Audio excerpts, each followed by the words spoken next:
Pile of random ingredients from cheeses, including the feta. Small packets like that are sold at my Dollar Tree. It's amazing.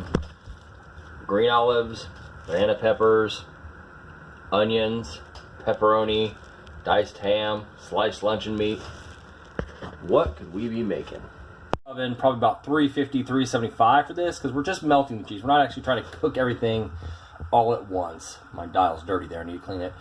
But you don't want it too hot. You want the cheese to melt, but obviously you're not trying to overcook everything. And as we're going to be doing this in layers, yeah, you don't want to overcook parts of it. Dollar Tree, they sell these, for lack of a better word, pizzas. You can tell they're very skimpy, and they're $1. So what do you expect? Well, to me, I don't see a complete pizza. I see a work in progress. Some people start with like a boboli crust or one of those, any of those pre-made crusts to make their pizzas, but I often do too. But this one is $1. We're going to start with it as our base and build from there. Summarizing as we take the pizza out of the oven. The cheese has just started to melt, but we're not cooking this all the way. We just want it to where it melts because we have a surprise for it. One tortilla packs of 12 sold at the Dollar Tree also. Lay one tortilla over the pizza you started. Sauce you had bought or the spaghetti sauce you had bought to the tortilla. Your onions on the tortilla. Yum, yum. Covering of cheese. You don't want a lot here because, well, you'll see in a few minutes why. It'll add up quickly, but just do a light bit of cheese coated like on the top. Just let the cheese start to melt a little bit and then pull it out and we'll start the next layer. Show us saucing here. Put about 2 spoonfuls on, and then we just lightly with the spoon in the sauce. You don't put the spoon in the sauce very heavy, so it just kind of drags it around a bit. And you just spread the sauce around until it's getting nice, even coat. You want to try to go all the way out to the edges, and then look at that, beautiful. Ham and our cheese, and then back in the oven until the cheese starts to melt. Cheese and the ham and the cheese is slightly melted, so we add another tortilla, and we add more sauce, next set of toppings, and cheese. You see where this is going. We're building up. This is a mountain. Cooking a mountain, you have to have room in the oven, so you have to have your tray low, but that also would burn the hell out of the bottom crust. If you don't, put a pan beneath it to block the heat. Make sure to have a heat shield or else you're going to burn the bottom of this doing this in layers. Anyway, layer is done. Time for next tortilla. And this time we're going to change it up a little bit. Instead of adding spaghetti sauce on this layer, we're going to add this smoky bacon cheddar spread that I found at the Dollar Tree.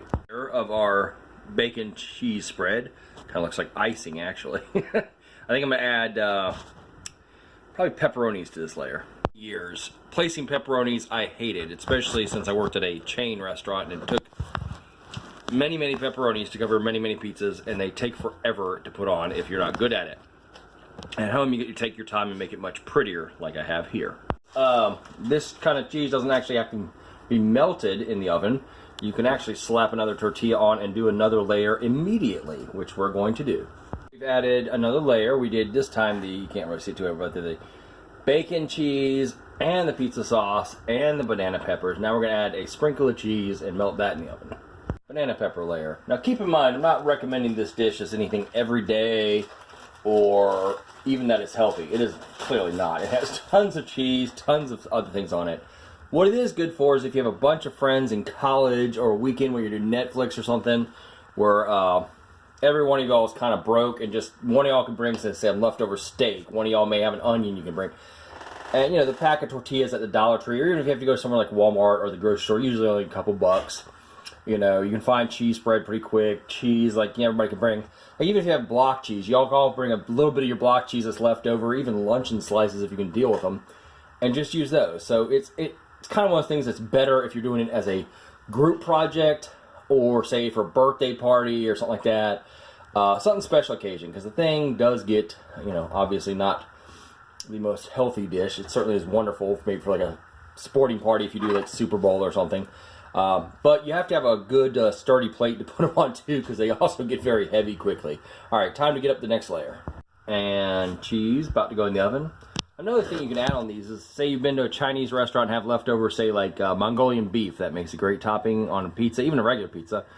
chicken nuggets from McDonald's, you know. If you have a couple burgers left over, take the patties out, wash them off, use that.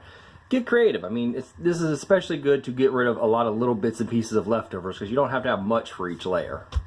Meat and cheese layer melted. I forgot what I was going to say right here. So let's just add the next tortilla. Yeah, this is going to be our last layer. I mean, it's already, well, here's my finger. So that's about maybe 1.5 to 2 inches thick. And layers, you can build this, you know, higher, as high as you can put in your oven. And that's one thing I like about this is that, unlike a regular pizza, you can only make as wide as your oven. This one you can make in layers and higher and stack it as much as you want. As long as you're good at balancing it and pulling out of the oven and stuff. As you see, the layers, they continue to melt a bit as you cook.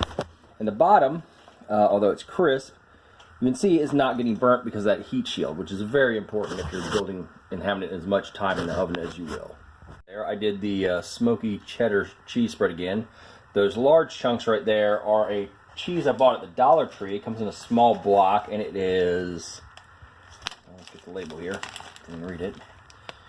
Silver State brand white cheddar with Mediterranean herbs. If you've ever had a Greek pizza, it's often the flavor that Greek pizzas have. I grew up near a Greek pizza place in Atlanta, Georgia, by the name of Athens Pizza. It's excellent. If you're ever in Atlanta, in Decatur area, and you like Greek pizza especially, check it out. It's been there since like the 70s, late 70s. And then the rest of the shredded cheese on there. There's a little bit of feta in there. I didn't have much, so it's kind of just in the center hanging out, and you can't really differentiate it from the other cheeses, but it's in there. So we're going to put that in, and that's the layer you want to melt the most. I probably put another layer of pepperoni on this because I kind of like my pepperonis crispy, and the only way they're going to be crispy is on the outside. So let's go ahead and do that. Unhealthy cooking at its finest. Okay, so as you can see, that's pretty thick. I don't really have anything to measure with here. I didn't bring a ruler or anything, just other than my finger. My hands are not super huge, but, well, wait, this is the size of a Coke can. This is a little ginger beer can I keep for nostalgia's sake. So if we put a standard size can next to this, you'll see it's about a third as high as the can. So that gives you perspective on measuring. Decorations falling over the place. So let's put it in the oven. Reveal. Here we go. Ooh, look at that beauty. Look at that beauty. She's a wonderful. Let's get her out of the oven and take a look. There we go. Now I didn't leave this in there super long. I don't like my pepperonis overly crisp or my cheese brown too much. I mean, some people do. You can leave it a little bit longer. You can see the inner layers have melted, not entirely because they do get insulated, but they have melted some. That's why we have to melt them in layers, because if not, they stay raw. As far as the crust goes, it is crisp, which the only way to avoid that is add water underneath it ahead of time. But looking under there, you can see, I think, that we have no burn. We just have crispy, which, had we not had that heat shield in place, that would probably be black at this point. Italian seasonings, garlic powder, cayenne pepper powder, and Parmesan cheese on top, so it gives a little bit different look, a little bit of color, a little bit of flavor. Try to cut this. I suggest a knife shaped something like that. Pizza wheels just don't really usually do so well on these things. Kind of thick for most of them. You don't need a big slice, but I will go ahead and start by cutting it into a quarter, maybe. Let's get that pepperoni over. Cut right on through. And then we'll take that out. I probably won't eat all of that, but we'll take it out and see how that looks. Here we have the final product. Look at that. Doesn't that look delicious?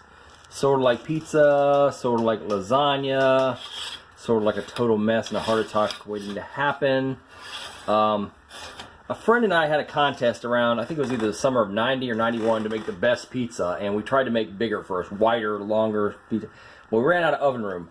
Home ovens are only so wide, so I decided to build up, and that's where I came up with the idea. That was, like I said, 90, 91. The last time I've made a pizza like this that I remember was probably around 12 to 15 years ago. I don't make them very often. Doing it by yourself can get expensive if you just buy everything you really want, but I suggest, like I said, leftovers and friends getting together and make it kind of like a party. Like you might have a spaghetti night, make a pizza mountain night instead of lasagna or something. Anyway, I'll give you an evaluation on how it tastes in just one moment.